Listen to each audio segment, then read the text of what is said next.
The third thing in terms of thinking about inflation broadly in the economies is then to think about exchange rates.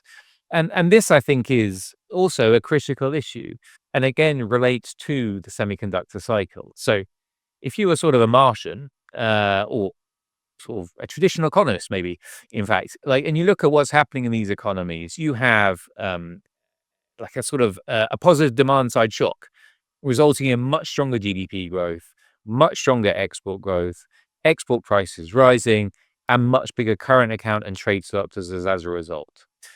In that sort of scenario, if you were traditionally minded, let's say, you would think that this is something that should be boosting currencies. And boosting currencies would make a lot of sense because as these economies grow and as there is this positive income, you sort of need some appreciation of the currency to kind of tighten monetary policy domestically and prevent the economy sort of really getting out of hand. Now, we're not seeing that.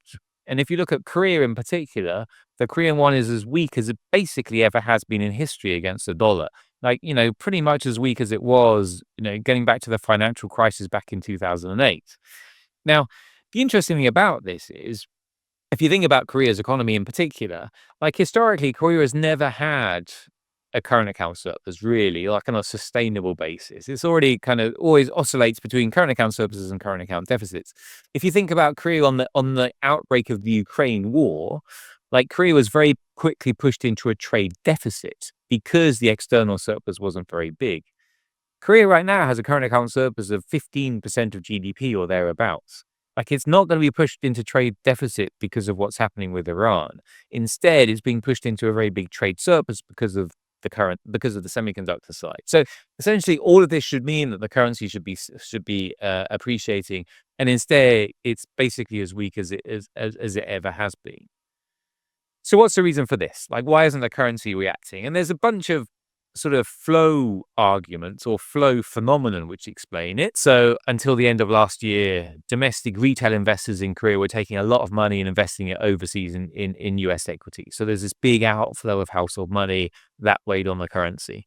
You come into this year and you're seeing a big outflow of foreign investor money from Korea. And I think the reason for this is a sort of a portfolio rebalancing phenomenon.